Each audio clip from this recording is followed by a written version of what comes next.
ಚಂದ್ರು, ನಮಗ್ ಯಾರಿಗೂ ಗೊತ್ತಿಲ್ದಿರೋ ಹಾಗೆ ನೀವೇನು ಆಧ್ಯಾತ್ಮ ಕ್ಲಾಸ್ಗೆ ಹೋಗ್ತಾ ಇದ್ದೀರಾ? ಚಾನ್ಸ್ ಸಿಕ್ಕಿದ್ರೆ ಸಾಕು ಉಪದೇಶ ಮಾಡೋದಕ್ಕೆ ಶುರು ಮಾಡ್ಕೊಂಡ್ಬಿಡ್ತೀರಾ. ಬದುಕಿನ ಬಗ್ಗೆ ಹೇಳಿದ್ರೆ ನಿನ್ಗೆ ಉಪದೇಶ ಅನ್ಸುತ್ತೆ ಅಲ್ವಾ? ಇಷ್ಟೆಲ್ಲ ಸಂಪಾದನೆ ಮಾಡಿ ಏನ್ ಮಾಡ್ತೀಯ ರಾಜೇಶ್ವರಿ? ಹಗಲು ರಾತ್ರಿ ಅಂದೆ ನಿದ್ದೆ ಕೆಟ್ಟು ಸಂಪಾದನೆ ಮಾಡಿ ಏನ್ ಉಪಯೋಗ? ಉಪಯೋಗ ನಮ್ಗಾಗುತ್ತೋ ಇಲ್ವೋ ಗೊತ್ತಿಲ್ಲ, ಆದ್ರೆ ನಮ್ಮ ಮಕ್ಳಿಗಾದ್ರೂ ಆಗುತ್ತಲ್ವಾ? ನಾವು ಕಷ್ಟಪಟ್ಟು ಸಂಪಾದನೆ ಮಾಡಿ ಇಡೋಣ ಚಂದ್ರು, ನಮ್ಮ ಮಕ್ಳು ಸುಖವಾಗಿ ಆರಾಮಾಗಿರ್ಲಿ.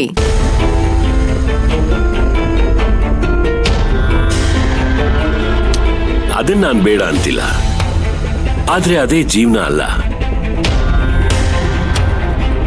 ಈಗ ನಾವು ಸಂಪಾದನೆ ಮಾಡಿರೋದನ್ನೇ 3 ತಲೆಮಾರು ಕೂತ್ ತಿಂದ್ರು ಕರಗೋದಿಲ್ಲ. ಅಂಥದ್ರಲ್ಲಿ ಇನ್ನೂ ಎಷ್ಟು ಮಾಡ್ಬೇಕು ಅಂತಿದ್ಯಾ? ಹಾಗಾದ್ರೆ ನಾಳೆಯಿಂದ ಕಂಪನಿ ಕ್ಲೋಸ್ ಮಾಡಿ ಮನೇಲೆ ಕೂತ್ಕೊಂಡು ಕ್ಯಾರ ಮಾಡೋಣವಾ? ನಾನ್ ಹೇಳಿದ್ದು ಹಾಗಲ್ಲ. ಇವತ್ತೊಂದ್ ದಿವಸ ಮನೇಲಿರು ಅಂತ ಹೇಳ್ತಾ ಇದ್ದೀನಿ. ಅದಕ್ಕೆ ಏನೇನೋ ಮಾತಾಡ್ತಿದೀಯಲ್ಲ. ಅಪರೂಪಕ್ಕೆ ನನ್ನ ಫ್ರೆಂಡ್ ಮನೆಗೆ ಬರ್ತಿದ್ದಾನೆ. ಅವ್ರ ಜೊತೆಲಿ ಕೂತು ಕಷ್ಟ ಸುಖ ಮಾತಾಡಿದ್ರೆ ಅವ್ರಿಗೂ ಖುಷಿ ಆಗತ್ತಲ್ವಾ?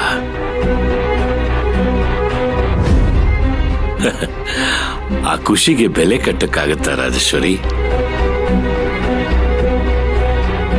ಡ್ಯಾಡ್, ಈಗ ಅವ್ರು ಯಾಕೆ ನಮ್ಮ ಮನೆಗೆ ಬರ್ತಾ ಇದಾರೆ? ನಿಮ್ ಹತ್ರ ಏನಾದ್ರೂ ವಸೂಲಿಗೆ ಬರ್ತಾ ಇದಾರಾ? ಸಮಂತ, ಮಾತಿನ ಮೇಲೆ ನಿಗಾ ಇರ್ಲಿ. ಎಲ್ರೂ ವಸೂಲಿ ಮಾಡೋದಿಕ್ಕೆ ಬರೋದಿಲ್ಲ. ಅವನ್ ಹಳ್ಳಿಲಿದ್ರು ಒಂದು ಒಳ್ಳೆ ಗೌರವ ಸ್ಥಾನದಲ್ಲಿದ್ದಾನೆ. ನಿನ್ನಂತ 100 ಜನ ಬಂದ್ರು ಅವ್ರಿಗೆ ಊಟ ಹಾಕುವಂತ ಶಕ್ತಿ ಆ ದೇವ್ರು ಕೊಟ್ಟಿದ್ದಾನೆ. ಅವನ್ ಬರ್ತಿರೋದು ಅವನ್ ಮಗನ್ ಪತ್ರಿಕೆ ಕೊಡೋಕೆ. ಈ ಸಂದರ್ಭದಲ್ಲಿ ನಾವೆಲ್ಲ ಜೊತೆಲಿದ್ರೆ ಅವನ್ಗೂ ಖುಷಿ ಆಗತ್ತೆ. ಅದಕ್ಕೆ ನಾ ಹೇಳ್ತಿರೋದು ನೀವೆಲ್ಲ ಇಲ್ಲೇ ಇರಿ ಅಂತ. ಮಾವ, ಇವತ್ತು ನಮ್ಮ ಫ್ರೆಂಡ್ ಮನೆಯಲ್ಲಿ ಫಂಕ್ಷನ್ ಇದೆ. ಅದನ್ನ ಬೇಗ ಮುಗಿಸ್ಕೊಂಡು ಮನೆಗೆ ಬಂದ್ಬಿಡ್ತೀವಿ. ಫಂಕ್ಷನ್ಗೆ ಸಂಜೆ ಹೋದ್ರೂ ನಡೆಯುತ್ತೆ. ಅವ್ರಿಗೆ ಫೋನ್ ಮಾಡಿ ಲೇಟಾಗಿ ಬರ್ತೀನಿ ಅಂತ ಹೇಳಿ. ರಾಜೇಶ್ವರಿ, ಇವತ್ ನೀನೆಲ್ಲೂ ಹೋಗ್ಬಾರ್ದು. ಊರ್ ಬಿಟ್ಟು ಬಂದು ಇಷ್ಟು ವರ್ಷ ಆದ್ರೂ ಊರಿನ ಸೆಳ್ತ ಮಾತ್ರ ಹೋಗಿಲ್ಲ ನಿಮ್ಗೆ. ದೇಹ ಮಾತ್ರ ಇಲ್ಲಿದೆ, ಮನ್ಸೆಲ್ಲ ಊರಲ್ಲೇ ಇದೆ ಅಲ್ವಾ? ಹುಟ್ಟಿದ ಜಾಗ ಅಂದ್ರೆ ಅದು ಹಾಗೆ, ಒಂಥರ ತಾಯಿ ಮಡಿಲಿದ್ದ ಹಾಗೆ.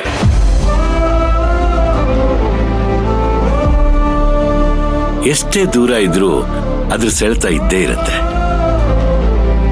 ಸರಿ, ನಾನು ಆಫೀಸಿಗೆ ಫೋನ್ ಮಾಡಿ ಮೀಟಿಂಗ್ ಮಧ್ಯಾಹ್ನ ಪೋಸ್ಟ್ಪೋನ್ ಮಾಡೋದಕ್ಕೆ ಹೇಳ್ತೀನಿ. ಇಲ್ಲೇ ಇದ್ದು ನಿಮ್ ಸ್ನೇಹಿತರಿಗೆ ಸತ್ಕಾರ ಮಾಡೇ ಹೋಗ್ತೀನಿ. ಆಲ್ರೈಟ್? Thank you.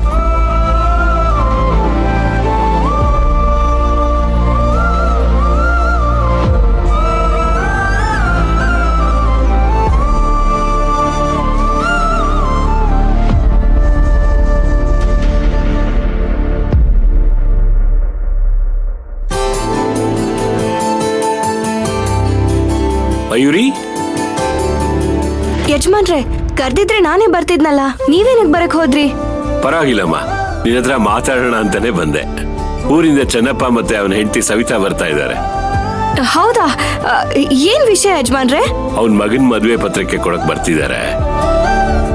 ಅವ್ರು ಬಂದು ಹೋಗೋವರೆಗೂ ಅವ್ರ ಉಪಚಾರ ಎಲ್ಲ ನೀನೇ ನೋಡ್ಕೋಬೇಕು. ಅವ್ರಿಗಿಷ್ಟವಾಗಿರೋ ಅಡ್ಗೆನ್ ಮಾಡಿ ಬಡಿಸ್ಬೇಕು. ನಿನ್ ಕೈ ರುಚಿ ನೋಡಿ ಊರ್ಗ್ ಹೋದ್ಮೇಲೂ 4 ಜನದ ಹತ್ರ ಅದ್ರ ಬಗ್ಗೆ ಮಾತಾಡಿ ಖುಷಿಯಾಗಿರ್ಬೇಕು. ಹಾಗೆ ನೋಡ್ಕೋಬೇಕು. ಖಂಡಿತ ಯಜಮಾನ್ರೆ. ನಾನು ಊರಲ್ಲಿದ್ದಾಗ ಸವಿತಾ ಅಕ್ಕ ನನ್ಗೆ ತುಂಬಾನೇ ಸಹಾಯ ಮಾಡ್ತಿದ್ರು. ಇನ್ನೂ ಕೆಲವು ಸಲ ನನ್ಗೆ ತಾಯಿ ಪ್ರೀತಿನ ತೋರಿಸ್ತಿದ್ರು. ಅಂಥವ್ರಿಗೆ ಸೇವೆ ಮಾಡೋ ಅವಕಾಶ ಸಿಗತ್ತೆ ಅಂದಾಗ ನಾನು ಅದರಿಂದ ತಪ್ಸ್ಕೋತೀನಾ? ಖಂಡಿತ ಮಾಡ್ತೀಯ ಮಯೂರಿ. ನಾನ್ ಸುಮ್ನೆ ಮಾತು ಕೇಳಿದೆ ಅಷ್ಟೇ. ತಾರಕಿಲಿ ಅವರು ಹೊರಗಡೆ ಹೋಗಿದ್ದಾರೆ ಯಜಮಾನ್ರೆ, ಆದ್ರೆ ಎಲ್ಲಿ ಹೋಗ್ತಿದ್ದೀನಿ ಅಂತ ಹೇಳಲಿಲ್ಲ. ಅವನಿಗೆ ಮೊದ್ಲು ಈ ಅಭ್ಯಾಸ ಬಿಡಿಸ್ಬೇಕು. ಹೊರಗೆ ಹೋಗ್ಬೇಕಾದ್ರೆ ಹೆಂಡತಿ ಹತ್ರ ಇಂಥ ಕಡೆ ಹೋಗ್ತಾ ಇದ್ದೀನಿ, ಇಷ್ಟೊತ್ತಿಗೆ ಬರ್ತೀನಿ ಅಂತ ಹೇಳಿ ಹೋಗ್ಬೇಕು. ಇರ್ಲಿ ಬಿಡಿ ಯಜಮಾನ್ರೆ, ಪಾಪ ಅವ್ರಿಗೇನ್ ಕೆಲ್ಸ ಇದೆಯೋ ಏನೋ. ಅಲ್ಲ, ಎಂತದೇ ಕೆಲ್ಸ ಇರ್ಲಿ, ಹೇಳೋದ್ರೆ ಎಲ್ಲಿ ಹೋಗಿದ್ದಾನೆ ಅಂತ ನಿನ್ಗೂ ಗೊತ್ತಿರುತ್ತಲ್ವಾ, ಆಮೇಲೆ ಅವನ್ ಕಾಯೋದ್ ತಪ್ಪತ್ತೆ. ಇದೆಲ್ಲ ಹೇಳ್ಕೊಟ್ಟು ಮಾಡೋದಲ್ಲ ಯಜಮಾನ್ರೆ, ಅದು ಅವ್ರ ಮನ್ಸಾರೆ ಬರ್ಬೇಕು. ಅವಾಗ್ಲೇ ಅವರು ಹೇಳ್ಬಿಟ್ಟು ಹೋಗೋದು. ಹಾಗಂತ ಅನ್ಕೊಂಡ್ಬಿಟ್ರೆ ಅವನ್ ಯಾವತ್ತೂ ಕಲಿಯೋದಿಲ್ಲ. ಅವನ್ ಎಷ್ಟು ಎತ್ತರಕ್ಕೆ ಬೆಳೆದಿರ್ಬೋದು, ಮನ್ಸು ಮಗು ತರ. ಆಗಾಗ ಅವನ್ ತಪ್ಪುಗಳನ್ನ ತಿತ್ತಾ ಇದ್ರೆ ಅವನ್ ನಮ್ ದಾರಿಗೆ ಬರ್ತಾನೆ, ಇಲ್ಲಾಂದ್ರೆ ಅವನ್ ಪಾಡ್ಗೆ ಅವನ್ ಇದ್ಬಿಡ್ತಾನೆ. ಈಗ ನಾನು ಅವನಿಗೆ ಫೋನ್ ಮಾಡಿ ಎಲ್ಲಿದ್ದಾನೆ ಅಂತ ವಿಚಾರಿಸ್ತೀನಿ. ನೀನ್ ಅಡಿಗೆ ಕಡೆ ಗಮನ ಕೊಡು. ಸರಿ ಯಜಮಾನ್ರೆ.